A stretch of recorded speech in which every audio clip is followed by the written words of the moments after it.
সবাইকে। আজকে প্রিয়াংশের একটা কম্পিটিশান ছিল, ডায়মন্ড প্লাজা অর্গানাইজ করেছিল সামার ক্যাম্প। তো ওখানে প্রিয়াংশ পার্টিসিপেট করেছিল ড্রয়িং অ্যান্ড আবৃত্তিতে। প্রিয়াংশ এবং ওর পাপা তিনজনে মিলে ডায়মন্ড প্লাজায় চলে গেছিলাম এবং ওখানে রেজিস্ট্রেশন করে তারপরে ও ড্রয়িংয়ে পার্টিসিপেট করলো। তো ফাইনাল রাউন্ডের জন্য সিলেক্ট হয়েছিল। আবৃত্তিতে কিছু হতে পারেনি, বাট ড্রয়িংয়ে সিলেক্ট হয়েছে। এই কম্পিটিশানে পার্টিসিপেট করতে পেরে ও খুব মজা করেছে।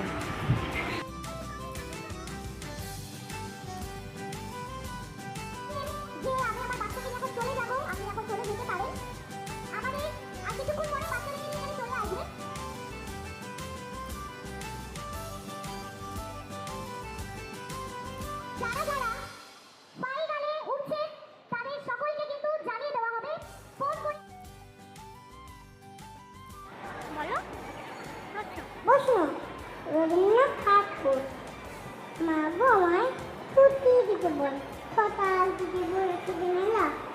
এখন আমি তোমার দলে বসে করবো শুধু পড়া পড়া খেলা। তুমি বলছো দুপুর বেতন পাবে না, না না হয় না, না না হলো সত্যি বলে তাই।